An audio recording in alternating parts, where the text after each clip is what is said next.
We got a recap of the August 17th Tigers game, yesterday's Tigers game, where Chris Paddock got lit the hell up. It was a pretty sad state of affairs in Minnesota. The guy just totally fell apart. The final score was Minnesota Twins 8, Detroit Tigers 1. The Twins avoided a sweep at home using a dominant third inning to power their win.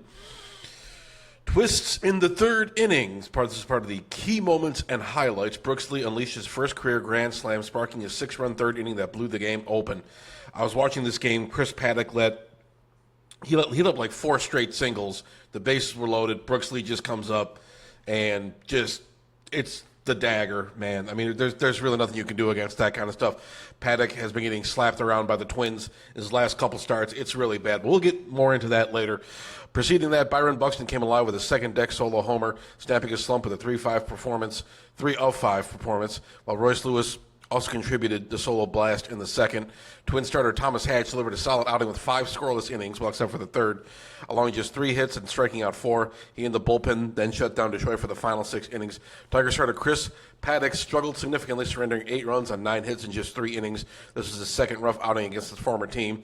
Detroit managed only 1 run. Colt Key scored on a Kerry Carpenter single in the third inning. Beyond that, the Tigers were largely silent, garnering only 3 hits while striking out 12 times, including 7 straight against Minnesota relievers.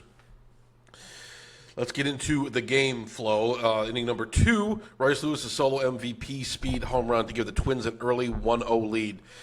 In the top of the third, Detroit's lone scorer and Keith scoring via Carpenter single. In the bottom of the third, Buxton homer follows by Lee's grand slam, turning a 1-1 tie into a 7-1 advantage. And from the fourth inning on, Twins added 1 more run via Buxton, while Detroit completely shut out through 6 combined innings. Minnesota's power surge's third inning was definitive, a collection of long balls and slugs that erased any hopes of a Tigers comeback. Detroit's starting right-hander has now been lit up in both starts against Minnesota, compounding concerns about his performance under pressure. Detroit's lineup was thoroughly stifled. Minimal hits and prolonged strikeout chains indicated a failure to adjust to Twins pitching. The Tigers' loss halted their 6-game win streak. I think it was actually a 4-game win streak, but they had one up 6-7, if I'm not mistaken, and then I would have been a rare 4-game sweep in Minneapolis, something Detroit hasn't achieved since 1948. Okay, once again, the final score, Twins 8, Tigers 1. Brooks Lee with a grand slam, complemented by Buxton's home run and multi-hit game. Minnesota staff combined for a shutout in 6 relief innings, anchored by Hatch's steady start. Paddock couldn't contain the offense, and the bats offered little support, leading to a lopsided final in favor of the Twins. But I got some tweets here talking about Chris Paddock. This is from Evan Petzold. This is back on August 5th, which is, I believe, Chris Paddock's last start against the Twins.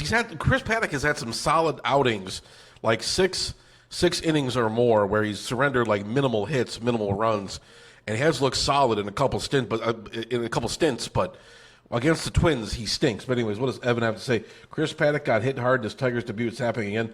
The Twins take a 3-0 lead of the first inning on 2 out hits from Ryan Jeffers. Let's at a 107-mile-per-hour exit velocity. Cody Clemens had 108 mile exit velocity, and Luke Keeschel that had 102-mile-an-hour exit velocity. So you can see they're really tagging him with that. But speaking of Chris Paddock, the way he approaches his pitching, Chris Paddock explains his obsession with first pitch strikes. He has a 3.74 ERA in 8 starts with 0 walks and a 5.29 ERA in his other 16 starts. I love throwing strikes. Teams know that I take pride in no free passes, first pitch strikes. And Evan says, again, something to watch. Chris Paddock has been hit hard in all 3 starts since joining the Tigers, allowing 96.4 mile-per-hour average exit velocity on his 18 balls in play versus the Diamondbacks, 94 miles per hour on 18 balls in play versus the Twins, and 95.5 miles an hour on 15 balls in play versus the White Sox. So, yeah, this is pretty crazy. But I saw this. It made me laugh. Paddock's only bad starts are against the Twins because he wanted to help his fishing buddies in arbitration hearings this offseason. So I don't know about that. A little bit of a conspiracy, a little bit of a tinfoil hat look at the mystery surrounding why Chris Paddock absolutely sucks against his former team. But that's all I got for you guys for right now. Really bad Tigers game.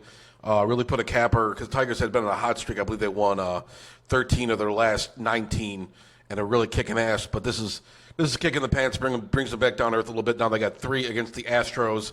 I believe that the Astros are coming to town. Yep. So this game starts today at 6:40 p.m. 3 against the Astros, and then I believe we have 3 against Kansas City, if I'm not mistaken. Yeah, 3 against the Royals, then 3 against the Athletics, 3 more against Kansas City.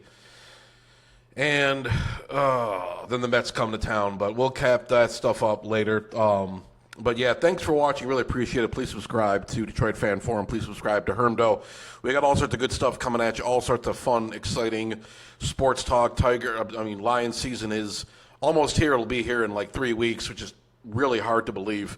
The summer is just flying by. But anyways, that's all I got for you guys right now. Thank you very much. Take care of yourselves, and I'll talk to you guys later. Go Tigers.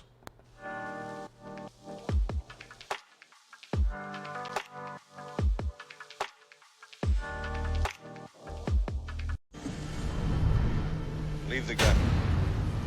Take the cannoli.